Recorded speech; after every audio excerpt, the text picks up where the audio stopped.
नमस्कार, मैं अंजना और आप देख रहे हैं अभ्यंक न्यूज नेटवर्क, भारत का सबसे सर्वाधिक खबरों वाला चैनल, जो आपको निष्पक्ष सच्ची खबरें सबसे पहले अभ्यंक न्यूज नेटवर्क पर मिलती हैं। इजराइल और ईरान के बीच जारी तनाव ने अब वैश्विक उड्डयन को भी प्रभावित करना शुरू कर दिया है। हालात इतने गंभीर हो गए हैं कि अमेरिका की सैन्य कार्रवाई के बाद मिडिल ईस्ट के कई देशों ने अपनी हवाई क्षेत्र को अस्थायी रूप से बंद कर दिया है।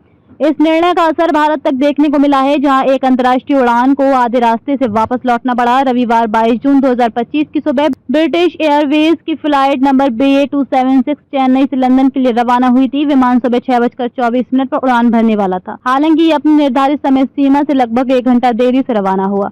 इस फ्लाइट में कुल 247 यात्री और 15 क्रू मेंबर सवार थे। जब विमान ने बेंगलुरु को पार कर अरब सागर के ऊपर उड़ान भरनी शुरू की, तभी पायलट को सूचना मिली कि मिडिल ईस्ट के कुछ प्रमुख हवाई मार्ग नागरिक विमानों के लिए बंद कर दिए गए हैं। ये फैसला अमेरिकी सेना द्वारा ईरान में की गई कार्रवाई के बाद लिया गया। अचानक बदले इन हालातों में फ्लाइट क्रू ने तुरंत चेन्नई और लंदन के एयर ट्रैफिक कंट्रोल ATC से संपर्क किया। ATC से संपर्क साधा। यात्रियों की सुरक्षा को ध्यान में रखते हुए निर्णय लिया गया कि विमान चेन्नई लौट आएगा। इसके बाद फ्लाइट ने सुरक्षित रूप से लगभग सुबह 10 बजे चेन्नई एयरपोर्ट पर लैंड किया। ब्रिटिश एयरवेज ने इस घटना की पुष्टि करते हुए एक बयान जारी किया, जिसमें कहा गया, यात्रियों की सुरक्षा हमारी सबसे बड़ी प्राथमिकता है। एयरलाइन ने यह भी स्पष्ट किया कि फिलहाल उड़ान के लिए वैकल्पिक मार्गों का मूल्यांकन किया जा रहा है और जैसे ही स्थिति सामान्य होगी या नया रूट निर्धारित किया जाएगा, यात्रियों को जानकारी दी जाएगी।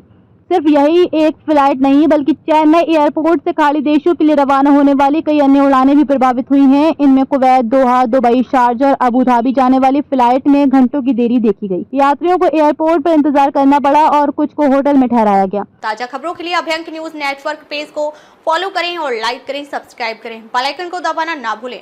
अगर आप हमें फेसबुक, ट्विटर, इंस्टा के माध्यम से देख रहे हैं तो फॉलो, कमेंट करना ना भूलें।